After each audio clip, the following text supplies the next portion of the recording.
Good morning, good evening, good afternoon, wherever you are in the world. This is Dr. Eve. So excited to be before you again today. Welcome to the Black woman's journey beyond toxicity, beyond the limited beliefs of others, beyond the glass ceilings, whatever that is. I'm Dr. Eve, and I have had the pleasure of removing myself from the experiences of toxicity in the workplace, cultures to cultivate cultures of well-being as an entrepreneur.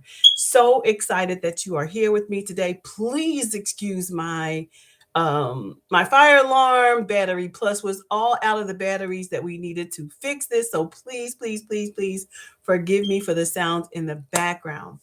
So I want to talk with you a little bit because I was listening to Miles Monroe. I mean, he is one fascinating, like he was one fascinating icon in the faith space, leadership space, just all the things. And he made a comment which I thought, I absolutely can agree with because it was what I actually had to practice.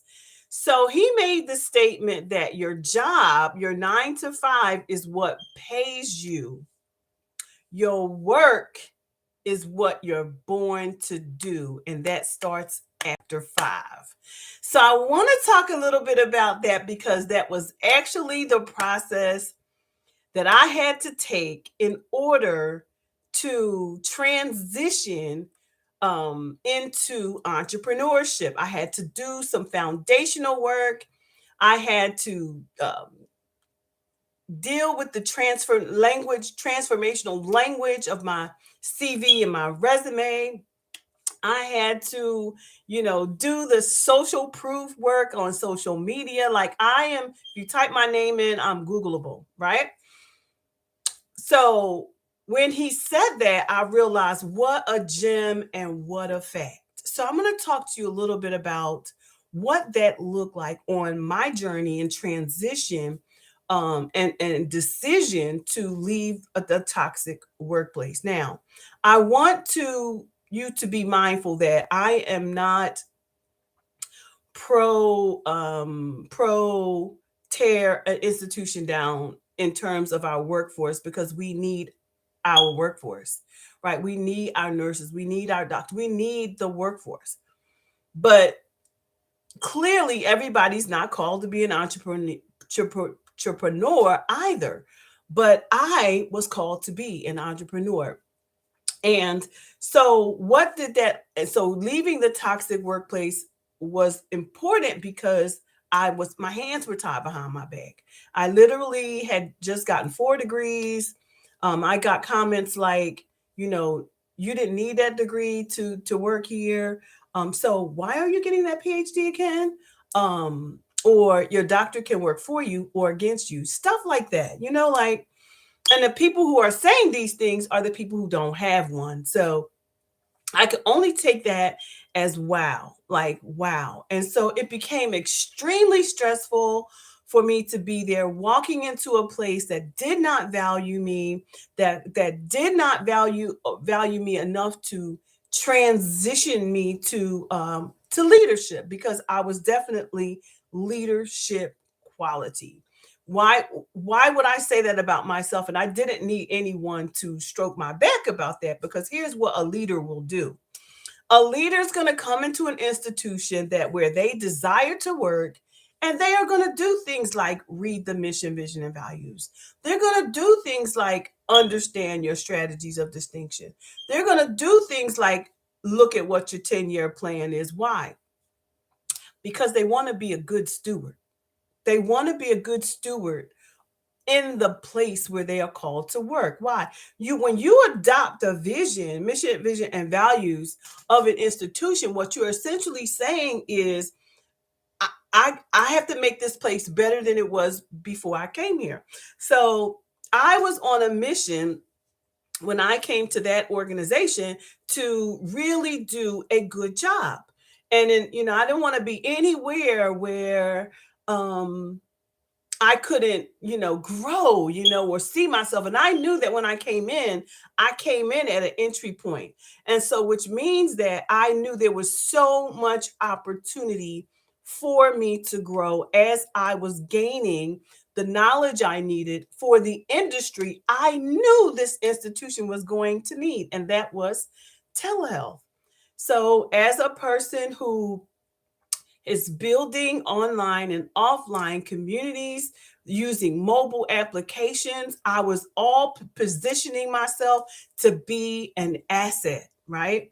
To be an asset, even to the point where I found a mentor, the one and only person who was actually targeting telehealth for the institution. And I learned later that she's gone.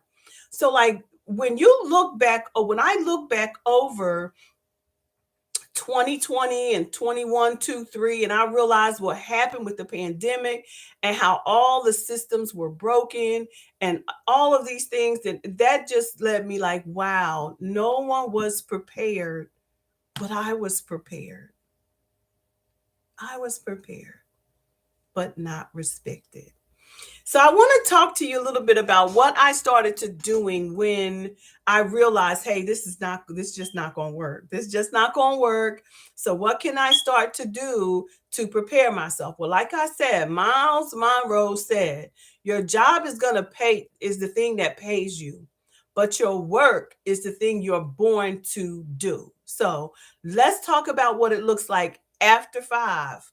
I would leave my job every single day. I got to a point where I would leave the job every single day and I would literally go home to what I knew my profession was going to be.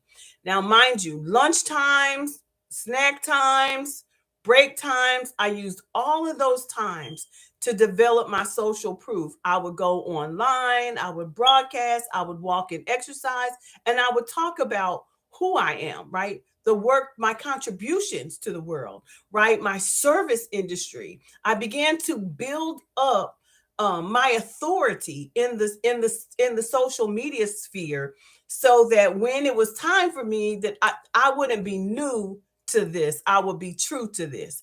So so part of me really was positioning myself, my social proof, developing the strategy. So when it was time for me to sell myself because I'm my biggest asset, or my profession and services because I'm what my biggest asset, or my knowledge because what I'm my biggest asset, that people would I would already have the know, like, and trust that is required when people buy from people. They don't generally buy products, they buy from people who they know, like, and trust. So I was beginning to build my social proof, so that, because what I know, even, and I wrote a book called Clients Everywhere.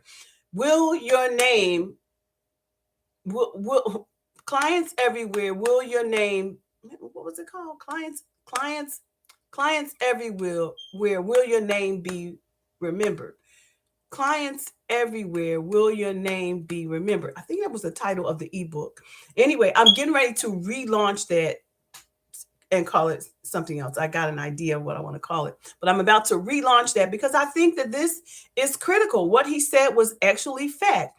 These were things I had to do every single day. I had to go out here. I had to present questions. I had to have conversations. And now we talking about we talking about early 2000, late 90s, early 2000s.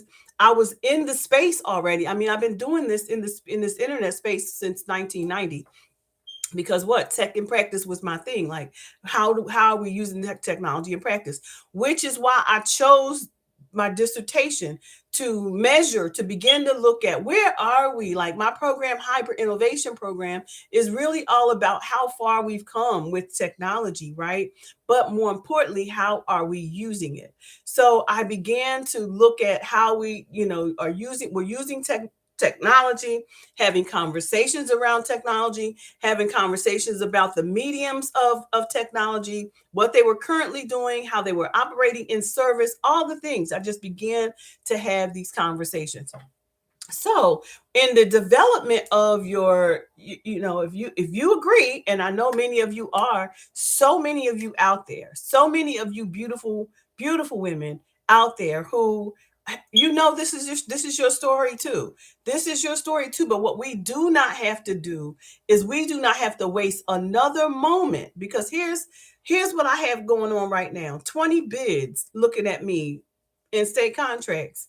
Why? Because I have done the work. Like, I've signed up for my government. I became an MWBE. I became hub certified. All the things, that steps I took, the intentional steps towards positioning myself to be paid, right? I wrote a book, I'm a speaker, I'm an author, international speaker, award-winning writer, book author, so like you have to position yourself and you have to do the work. That's your responsibility after 5 while you are on this job. I knew I clocked out. I clocked out at some point and said, okay, I'm here from 8 to 5. But baby, after 5, here's what I'm doing until I go to sleep at night. And that is exactly what I did for many, many, many years. And then I woke up one day and I said, God, if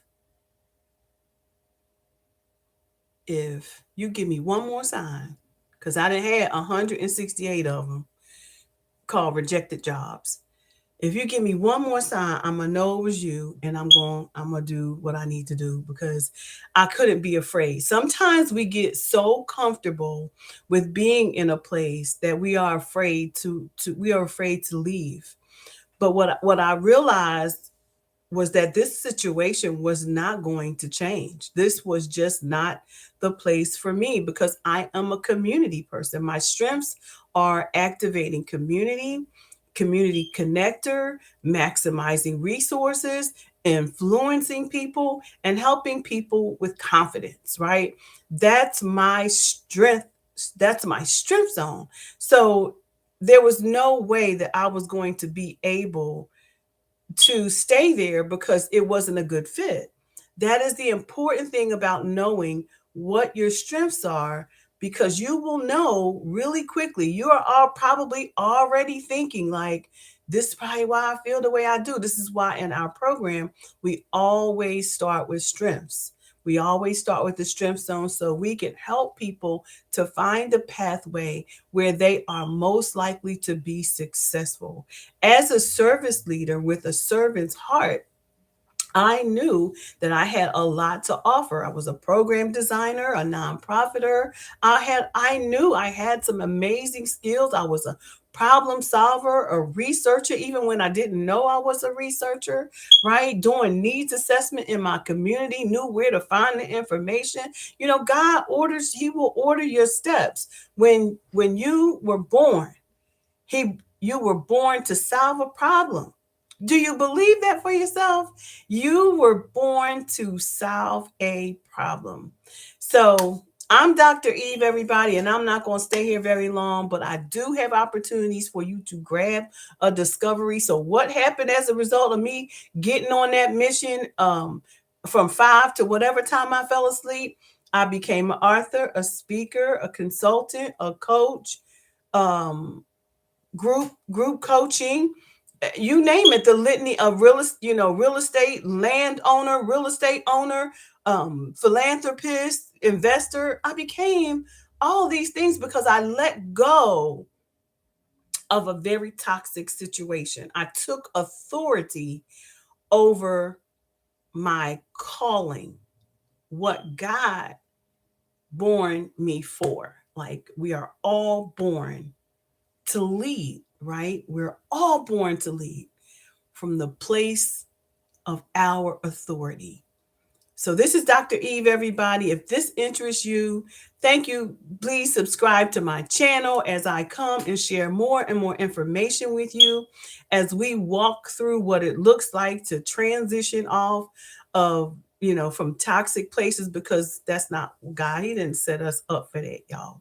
And so, anyway, just want to share. I'm Dr. Eve, on a Black woman's journey beyond toxicity, the limited beliefs of others, and glass ceilings, and so much more we could share. I don't know what your story is, but that's my story. I am a 60-year-old Black female living and walking in my calling, and I know I don't look like I'm 60 because I'm a kept woman of God and I'm walking in what God called me to do. I let go of the things that were harming me, right? The things that would make my skin crawl and creep and make me feel like I didn't want to be here anymore. Like, there's no way. We should not be saying those things to ourselves, right?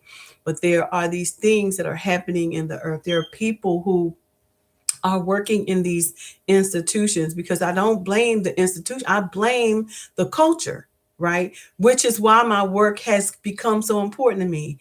Usually we will push forward to solve the problem, you know, to solve the problem, and always point back to the maker, because he's always going to give you a new testimony.